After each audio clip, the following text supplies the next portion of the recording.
Ready? Let's look real quick. Romans chapter number 13. Romans chapter number 13. Now well, this ain't new to you. You know right where I'm going with this. But I think it's important we mention this before we get into the information we're about to get into. Romans 13, let every soul be subject unto the higher powers. That's delegated authority. That's delegated authority. Every soul must be subject to delegated authority. For there is no power but of God. God is the one that gives the delegated authority any ability to have authority that they have. Right? Because the heart of the king is in the hand of the Lord. Right? Whosoever therefore resisteth the power, resisteth the ordinance of God. And they that resist shall receive to themselves damnation. For rulers are not a terror to good works, but to the evil. Wilt thou then not be afraid of the power? Do that which is good, and thou shalt have praise of the same. For he is the minister of God to thee for good.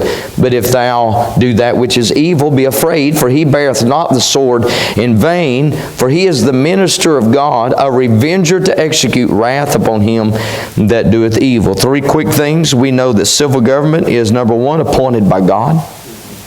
And we got to go back again to Genesis chapter 9, verse 6, where we see that. And we see it here in this New Testament passage in Romans 13. Civil government is appointed by God. It is approved of God.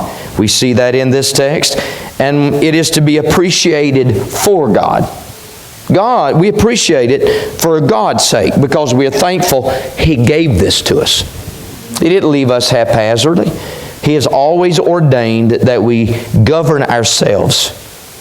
And our founding fathers knew that if we here in America was going to have a government made up of a republic, not a democracy, but a republic, we have elements of democracy in our government where a majority rules. We do that in elections, but we don't have a true democracy.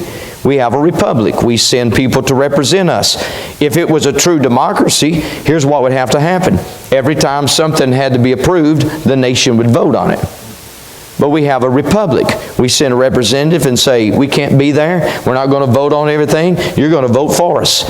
And so they go and they represent us, right? So that means we are self-governed. We're a self-governed people. We can't be a self-governed people if we're not moral. The best way our founding fathers said it, and again, I probably shouldn't go digging in that. Our founding fathers said it. We have to be a moral and religious people to be a successful republic. So, it brings us to this subject, the truth about separation of church and state. There's a great misunderstanding about this concept. You'll watch the news and see Ivy League lawyers say, the Constitution says there's separation of church and state. When I was in Israel and we met with the Ministry of Foreign Affairs, I went to Israel with a group of legislators from Tennessee. The Tennessee House had passed a proclamation declaring that Tennessee would stand in solidarity with Israel. We took that proclamation, presented that to them, and then in a private conversation with one of the high-ranking members of their Ministry of Foreign Affairs, he said, I wish we were more like you people in America, separation of church and state. And I said, whoa, wait a minute. It is not like you think that it is. There's a huge misunderstanding about this concept worldwide. In the verses we just read, you learn that you cannot separate the spiritual from the secular. It is impossible. It's right here in our text. Woven in among the secular part of our world, government, someone who wields a sword for those that do evil. That's part of our secular world of ruling and carrying out order, right? Well, woven in among that is the spiritual. These people are ministers of God. You can't separate the spiritual from the secular, and you cannot separate the spiritual from the state. We cannot do it.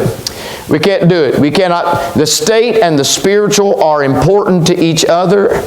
I think that's important for us to know. The church community is important to the state. And may I say it? I think the state's important to us as a church. I think the state can help us as a church to protect us and to make sure our rights and privileges are preserved and make sure that people don't take advantage of us or do harm to us. But so can the church be good for the state. And the state and the spiritual are important to God. That's why we have 2 Timothy chapter number 2. If the state and the church was not important to God, God would not have told us, what is this? Did I get the 1 Timothy chapter number 2, verse number 1? I exhort therefore, first of all, supplications, prayers, intercessions, and giving of thanks to be made for all men. And listen who he lists. Kings and all that are in authority, that first of all, that's who we pray for. We intercede for them, that we might lead a quiet and peaceable life in all godliness and honesty. If it wasn't important to God, God would not have commanded us, pray for those folks.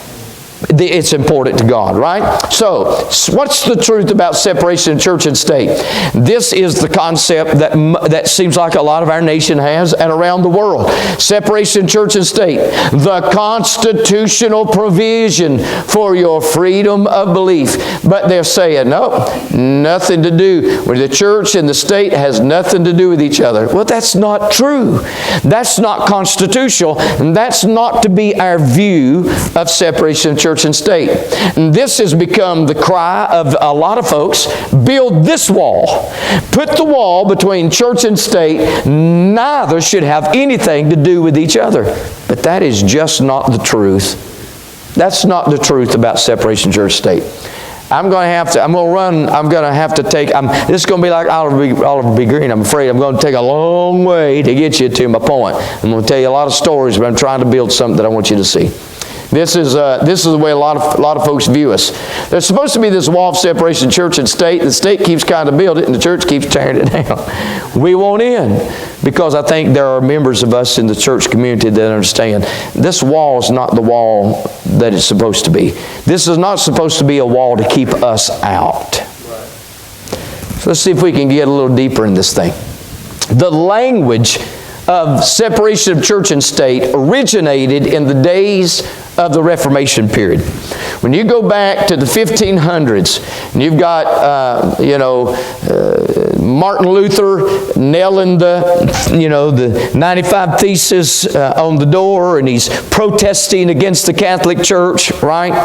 This language of separation of church and state began during those days. The Reformation period was a whole lot more than just, what we would call now Protestants versus Roman Catholic. It's bigger than that. It's deeper than that. Those were days when literacy was increasing. People were learning to read. And you had the printing press, so Bibles were being made available. You had the idea of decreased feudalism. This idea of these elite rulers and then just us lowly peasants, that was decreasing. People were becoming more literate. They were smarter. They were saying, you know what? We're not operating like this. We're not your lowly peasant servants. There is something, there should be a bit of liberty and freedom. And so there was that debate and that fighting and that warring and this increase of nationalism. And so there's a lot happening in those days. A lot happening in those days. And the thoughts were beginning to rise that I'm getting tired of the state dictating where, when, and how I worship. And so this language began. You had men like King Henry VIII, the King of England. Now, he wanted to divorce his wife, another divorce. But let's not get a divorce, let's get it annulled. He pleaded with the Pope. The Pope denied his annulment. He was mad. And so he broke away from the Catholic Church and he started using that language, right?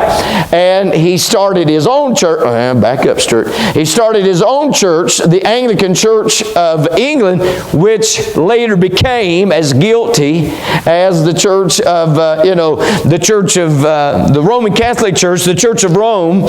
His Anglican Church of England became as corrupt as the Church of Rome did eventually, but they began to tout this language of a wall of separation. That was a part of their original language. Again, they're just using these terms.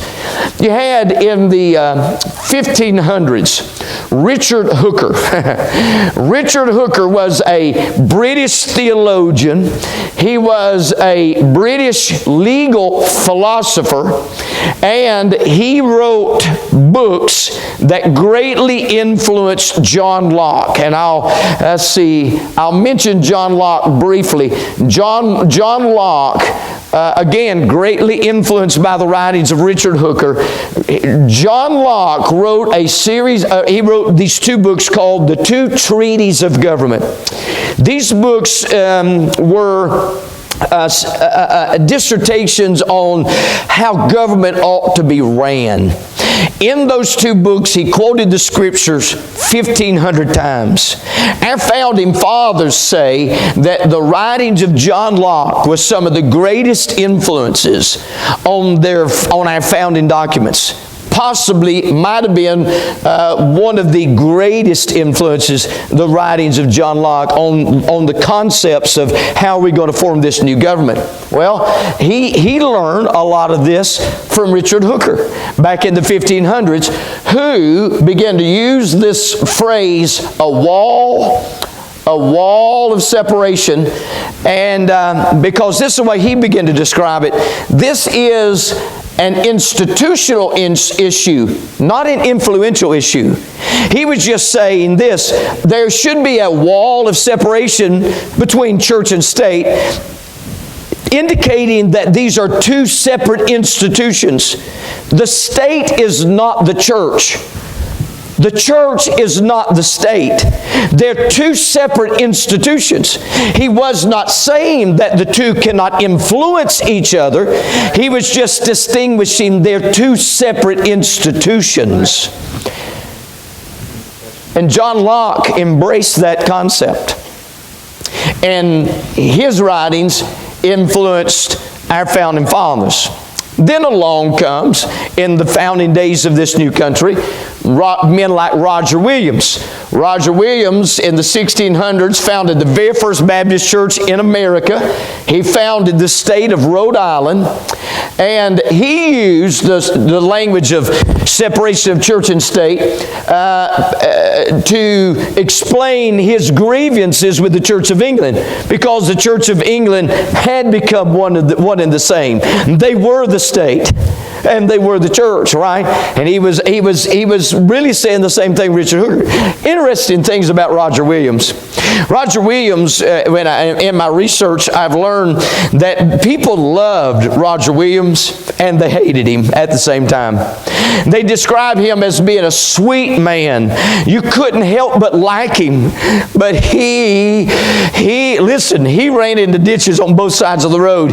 He was so staunch in his convictions. I mean, if he found out that you once attended services at the Anglican Church, he ripped you to shreds. They asked him to pastor a church in Boston one time, and he had found out that one time they used to operate like the Anglican Church, and he said, not until you publicly come out and say, I repent and recant of everything I ever did. And they had already changed. They were nothing like the Anglican Church. He was so staunch. He was like a good, old-time, hard-nosed, mean-spirited independent Baptist. He was our independent Baptist of our day before there was one. Like, you ever see him saying, he ran into that ditch, and I think anybody in this room knows there's a ditch in that. Yep. Here's one thing about having convictions and standards and standing strong on truth and being so strong you turn everybody off. Right? And Roger Ribbs did that a lot. He was a great guy, and he's a huge figure in our history, especially Baptist history. But not only Baptist history, but our nation's history. And isn't it kind of cool to look at how the Baptist history and American history hold hands and walk together through this thing? If folks only knew, right? But still, man, they said you couldn't help but love him, but at the same time, you just couldn't stand him. But he used that language. Thomas Jefferson's the one that everybody likes to throw this up in our face and say, see, Thomas Jefferson said there's separation of church and state. Thomas Jefferson was the penman of the Declaration of Independence. He was the very first Secretary of State of the United States of America. He was John Adams's vice president, and then after John Adams, Thomas Jefferson became president of the United States. He was our third president. And so a group of Baptists in Connecticut, the Danbury Baptists, they wrote him a letter in the fall of 1801. Thomas Jefferson was elected president in 1801. They wrote him a letter asking, are you going to ensure and do you assure us that our religious liberties are not going to be taken away? New Year's Day, 1802, he writes them back, and he uses the phrase separation of church and state. He assures them that the state, the government, will not infringe on your rights to live out your faith. Well, man, people ran with that.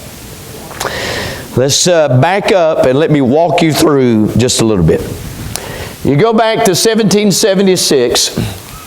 One of the members of the Continental Congress, Richard Henry Lee, a delegate from the state of Virginia, he's the first one to say to the Congress, we need to declare independence from England. And so they agreed, and they commissioned that a formal declaration be declared. Thomas Jefferson did pen the Declaration of Independence, and in that they list 27 grievances against the king. This is why we're breaking away from England, and we want to be our independent, sovereign nation. When they declared independence, they unified the 13 states under the Articles of Confederation. They were allowing these 13 states to have a bit of sovereignty. But they said we must unite together as 13 states. Instead of 13 separate colonies, we must unite together as 13 unified states. And we must work together. So they operated under the Articles of Confederation. And this was passed in 1777 and finally enacted in 1781. It took them a while to finally get these 13 states to agree. They were cantankerous. The biggest hang-up was don't take away our sovereign right as a state, right? But finally they were able to agree. We'll unite together. They established this is what we originally established ourselves as. The United States as a sovereign nation governed by the United States in Congress assembled. That's what we were called. The USCA, the United States in Congress assembled. They commissioned a committee to draft a new constitution to operate this new republic. They commissioned this committee in 1776.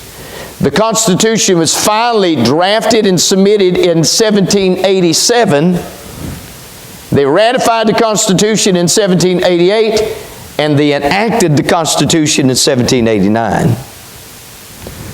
11 years, though, while we waited on the Constitution to be drafted, this nation operated as the United States in Congress assembled under the Articles of Confederation. And every year, they had a new president. Every year we got a new president. Samuel Huntington was the very first president under the Articles of Confederation. I often tell people, George Jefferson, I almost said George Jefferson. George Washington was not the first president of the United States.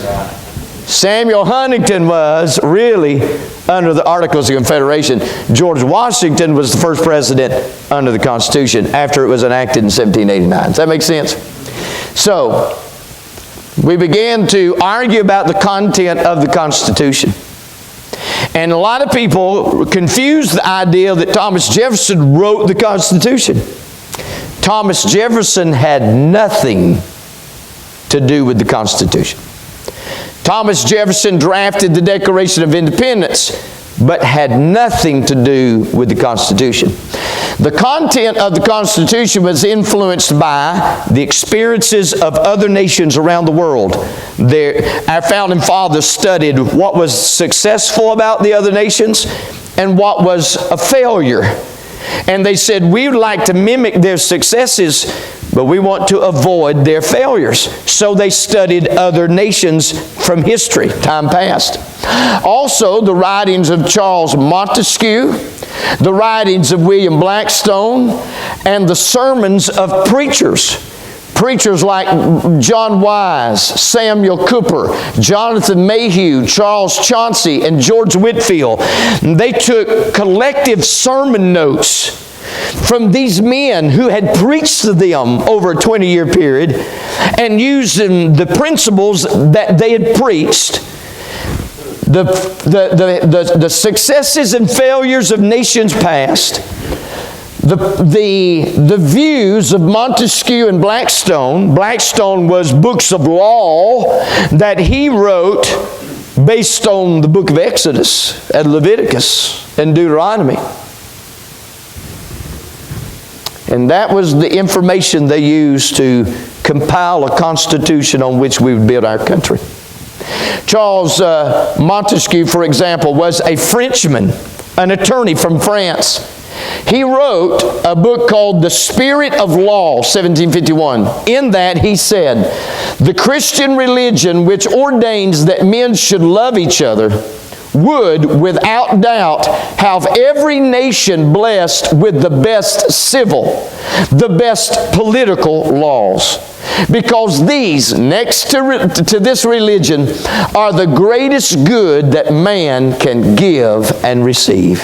Isn't that something? He said, what can make the best civil laws and political laws for a nation to be built on? The Christian religion. And our founding fathers ran with that. William Blackstone, an English jurist, a judge out of England, Sir William Blackstone, wrote the Commentaries of Law.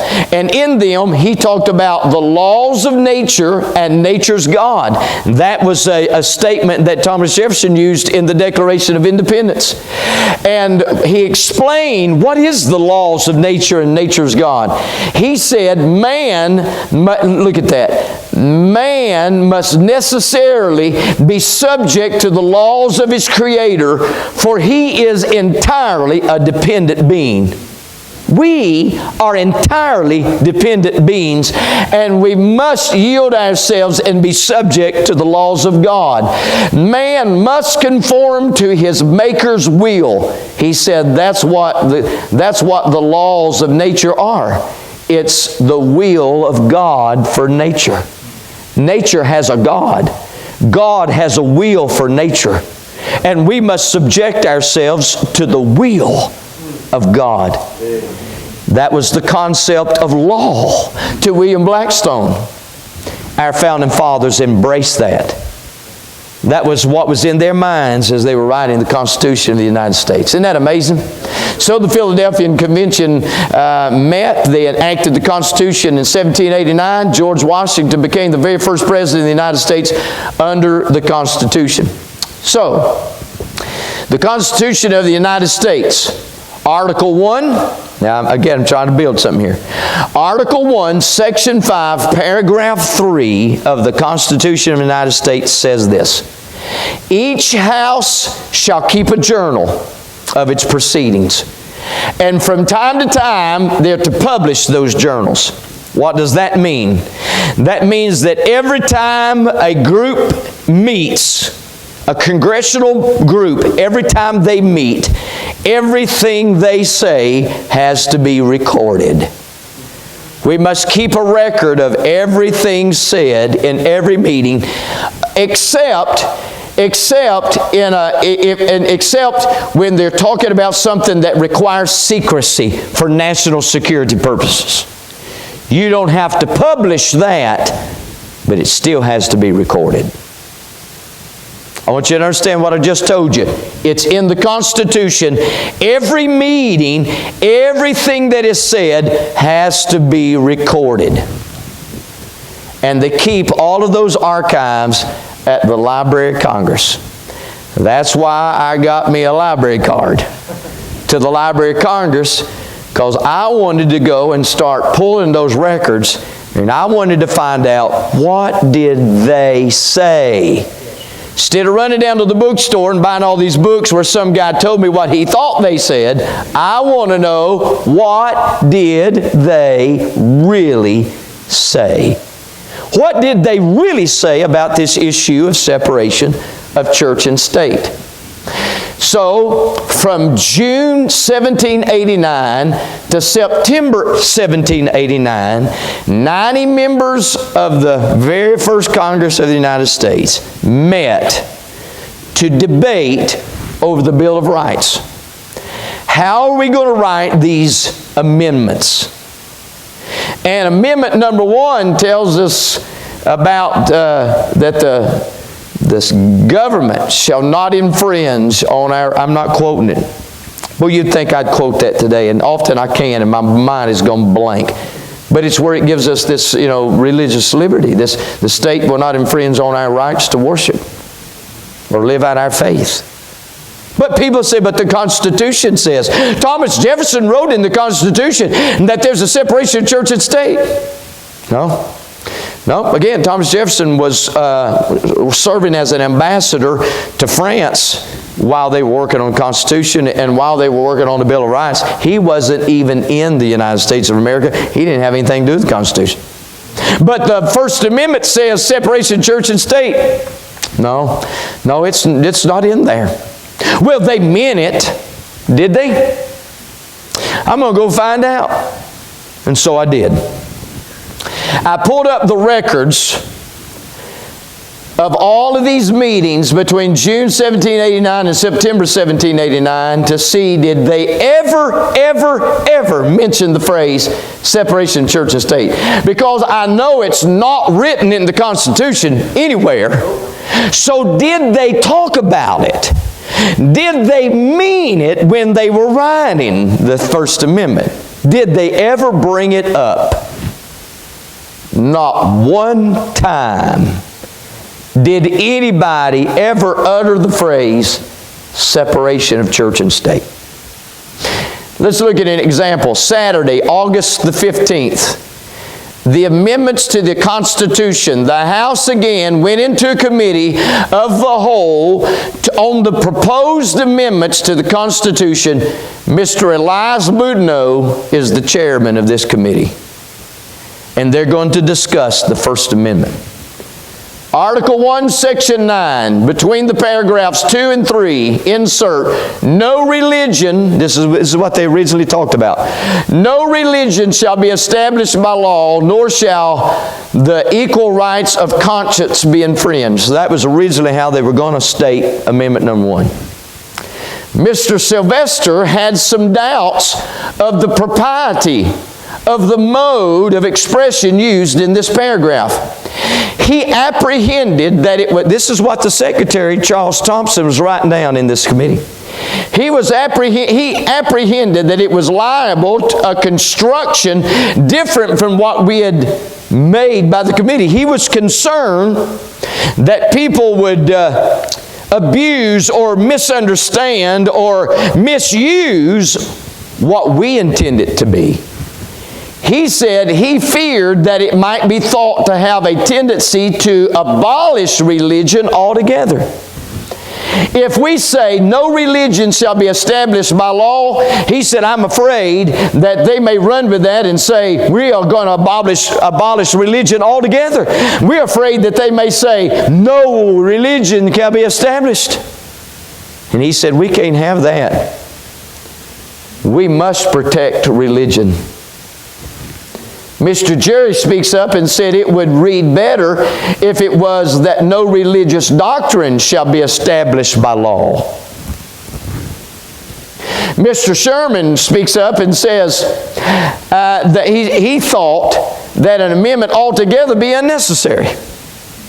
Mr. Sherman says, I don't even know why we have to have an amendment like this, because Congress had no authority whatsoever delegated to them by the Constitution to make religious establishments.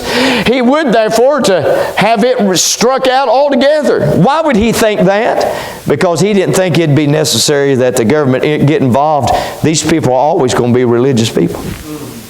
Mr. Carroll says, as the rights of conscience are in their nature of peculiar delicacy. The rights of conscience are delicate.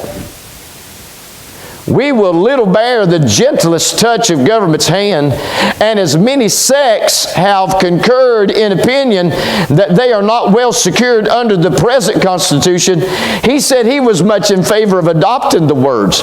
He thought it would tend more towards conciliating the minds of the people to government than almost any other amendment that he had heard proposed. He said, you know what, if the people believes that the government is trying to protect their religious rights, it may help them love government more. He would not contend with the gentleman about the phraseology. His subject was to secure the substance in such a manner as to satisfy the wishes of the honest part of the community. Mr. John Madison says, or James Madison says, he apprehended the meaning of the words to be that Congress should not establish a religion and enforce the legal observation of it by law, nor compel men to worship God in any manner contrary to their conscience, as might infringe the rights of conscience and establish a national religion. To prevent these effects, he presumed the amendment was intended. He said, James Madison said, you know, I really think the only reason we ought to have this amendment is to assure that we're going to protect men's ability to worship God as their conscience leads them. We're not going to make them worship God, but we're not going to keep them from worshiping God. I thought that's what this amendment was all about to start with. Mr. Huntington says that he feared with the gentleman first up on this subject that the words might be taken in such latitude as to be extremely hurtful to the cause of religion.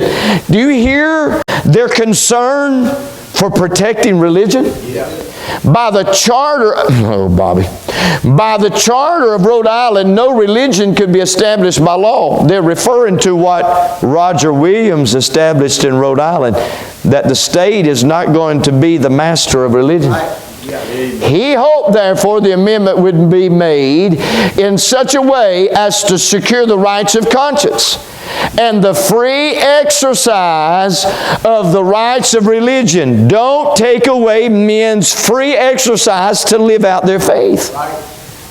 He said that he thought that it would be that not to patronize those who profess no religion at all. He said, we're not trying to make people become religious, but we're not going to patronize them. We're not here to side with the irreligious. We're here to side with the religious. That's what this amendment is about. This crowd that wants no religion, that's their right. But we're not here to stand up for them. We're here to stand up for them who want church and want to live out their faith. We're here to protect them. That's what Mr. Huntington says. And Mr. Madison speaks up again and says, if the word national was inserted before religion, it would satisfy the minds of honorable gentlemen. He believed that the people feared that one sect might obtain a preeminence or combined and establish a religion which they would compel others to confirm. What does that mean? He says, he feared that people thought we were going to favor one denomination. When it talks about one sect of religion, that's a reference to denominations. And he said, look, we're not picking one denomination over another. We're not here to choose the Baptists over the Presbyterians. We're here to give both the freedom to operate as their conscience leads them. Mr. Livermore was not satisfied with that amendment. He thought it would be better if it were altered and made to read in this manner, that Congress shall make no laws touching religion or infringing on the rights of conscience. Mr. Jerry did not like the term national proposed by the gentleman from Virginia, Mr. Madison. It had been insisted upon by those who were called anti-federalist that this form of government consolidated the Union. See, they didn't want a national government because these men were still concerned about the states having sovereign rights, which leads us to the 10th Amendment. They thought a national government would take away the rights of the states. So that's what Mr. Jerry's concerned about. He don't use the word national.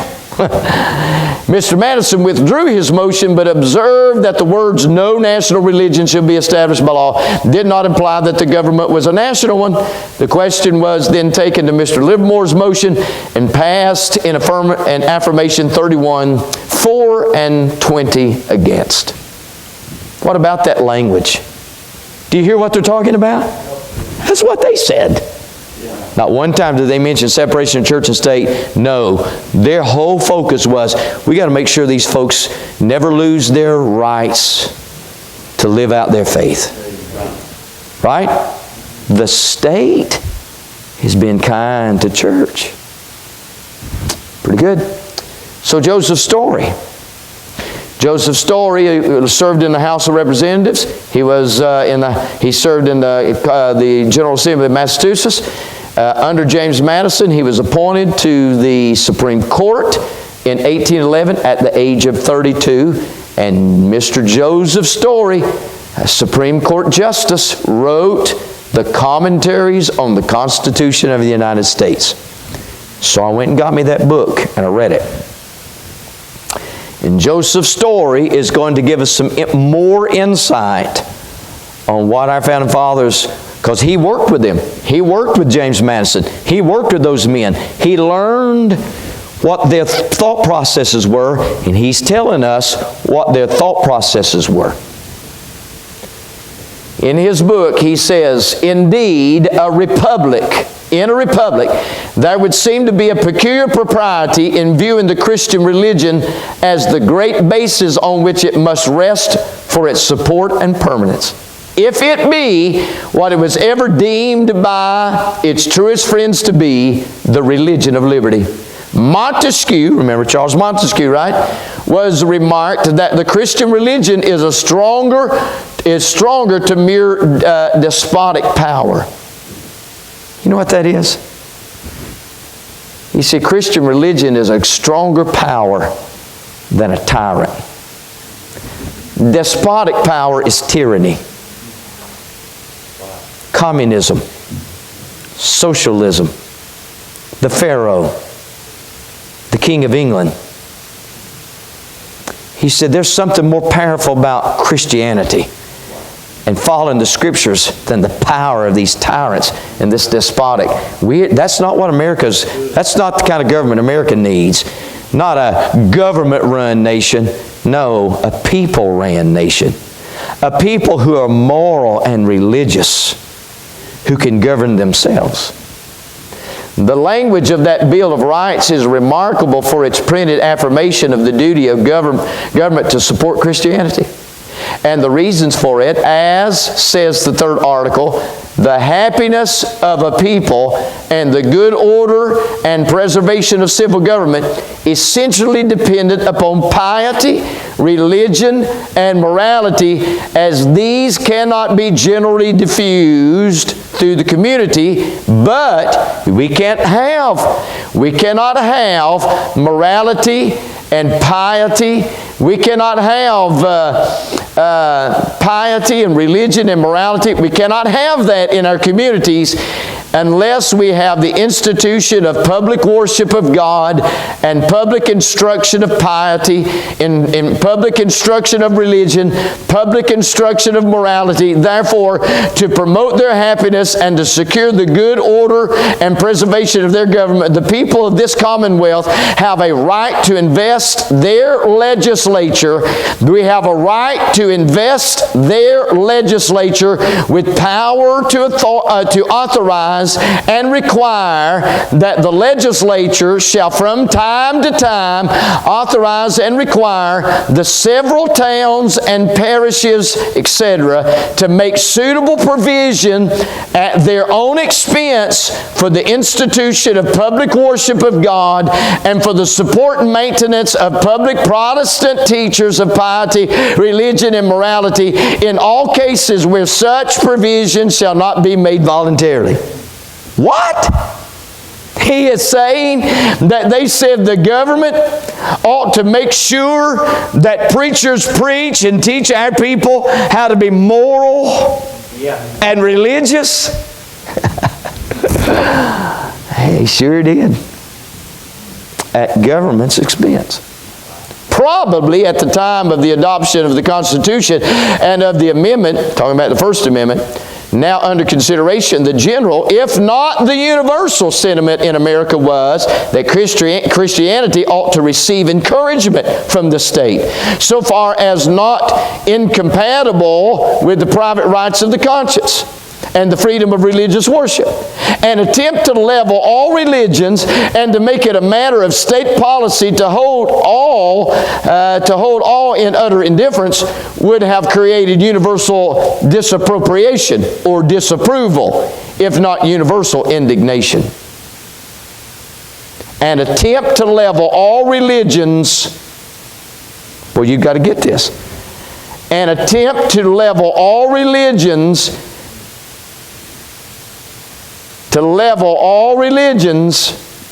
and make it a matter of state policy would have brought about disapproval and indignation throughout the country.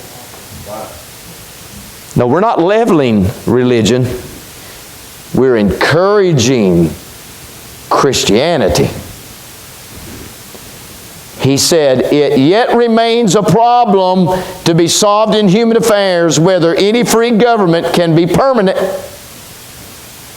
where the public worship of God and the support of religion constitute no part of the policy or duty of the state in any assignable shape. What is the downfall of the United States of America? When we stop silencing the church and removing the influence of the church from the state. Joseph Story said, our founding fathers said, it can't last. The government can't last when we don't let religion influence us as a state. The duty of supporting religion, especially the Christian religion, is very different from the right to force the conscience of other men or to punish them for worshiping God in the manner which they believe their accountability to Him requires. Again, they're not going to try to tell you how to worship. That's between you and your conscience and God. It has been truly said that religion, or the duty we owe to our Creator, and the manner of discharging it can be dictated only by reason and conviction, not by force or violence. Mr. Locke himself, remember John Locke? Mr. Locke himself, who did not doubt the right of government to interfere in matters of religion and especially to encourage Christianity, at the same time has expressed his opinion of the right of private judgment and liberty of conscience in a manner becoming his character as a sincere friend of civil and religious liberty. No man or society of men, says he, have any authority to oppose their opinions or interpretations on any other, the meanest, meaning the most common or average Christian, since in matters of religion every man must know and believe and give an account for himself. He said, look, the average Christian knows he's got to give his own personal account to God. So we're not going to try to force you to be just like me.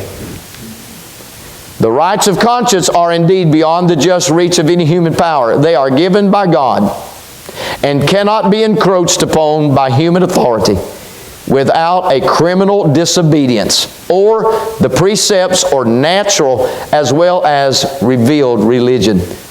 You know what revealed religion is? The Bible. He said when the government encroaches upon our religious liberties, it is criminal. And it's against the natural, it's against nature, and it's against the Bible. I love this. Mr. Joseph Story wrote, the real object of the amendment, the First Amendment, what is the First Amendment really about? The religious section of it, the church section of it, the worship section of it? Not to countenance, much less to advance Mohammedanism or Judaism. We're not here to advance Mohammedanism. We're not even, we talk about, we're a Judeo-Christian nation. Well, wait a minute. Our founding fathers never used that language. As much as I love those Jewish people, and as much as we believe the Old Testament is as great of an influence as the Old Testament was in the founding of this country, we're not here to advance Mohammedanism or even Judaism. Or we're not here to promote infidelity. But what's the object of this First Amendment? By prostrating Christianity. We're not here to advance Mohammedanism or Judaism or infidelity by prostrating Christianity. We're not trying to overthrow or step beyond or do anything harmful to Christianity. The First Amendment is to execute all rivalry among Christian sects. The First Amendment was just to say, we're not going to select one Christian denomination over another.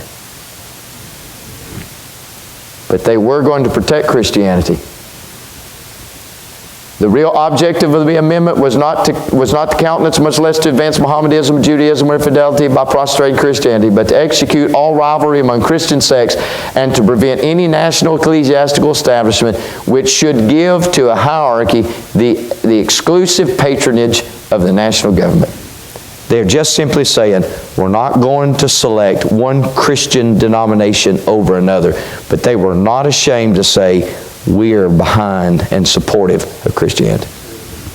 Isn't that amazing?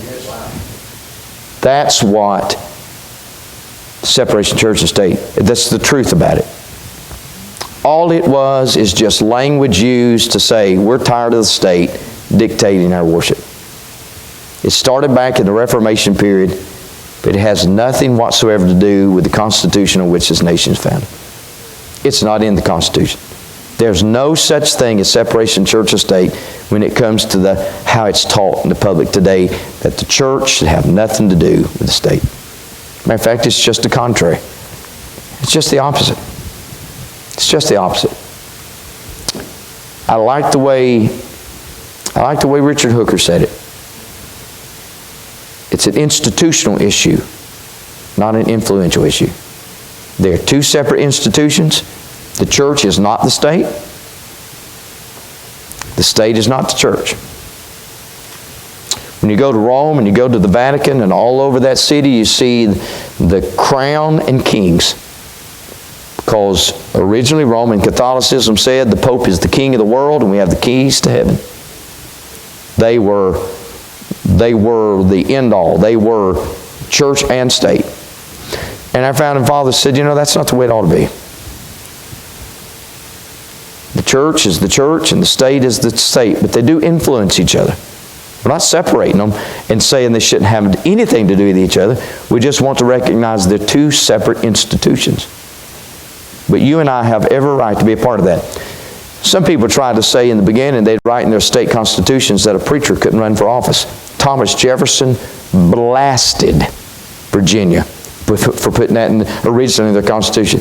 He said, why are you belittling the preacher? He has every right to run for office. Our founding fathers originally said that only a Christian should run for office. If Thomas Jefferson believed in separation of church and state, why did he say in December 1800, after we just moved our capital from Philadelphia to Washington, why did he lead an initiative to have the United States Capitol building designated as a church? And why did he allow them to have church in the Capitol building for 100 years? And why would he have, as president, went and attended worship service every Sunday in the House chamber where they sang hymns and preached and worshiped God? And why would he have allowed for them to have church over in the Treasury building? They did. No such thing as separation of church and state as it's taught. Old Thomas Jefferson has been grossly misrepresented. What I try to do today is just take a minute. Too long, I'm sorry, but try to take just a few minutes to show you the truth. So here's what I want you to do. I want you to know, you've seen the words of our founding fathers. Now go tell somebody else the truth. The truth is they were taking great measures to protect religion. Tells a little bit about us. We're Faith for America. We push this initiative called Flow for America. Flow stands for fasting lunch on Wednesday. We're just trying to get people to skip lunch and pray God send revival to the church. And the 21st of this month, we're going to launch a new initiative called Friends for America. It's an initiative to combat this anti-Israel movement that's sweeping across our land. Friends stands for faithfully remembering Israel's enduring name, declaring surety. We are standing in surety with the people of Israel, and we need to teach from Old Testament and New Testament scriptures, which there are plenty of them, to prove that it is our duty to stand in solidarity with what we're doing. We're standing in solidarity with God for the promises He's made to them in that land. Amen. All right, preacher, I'm done with this section.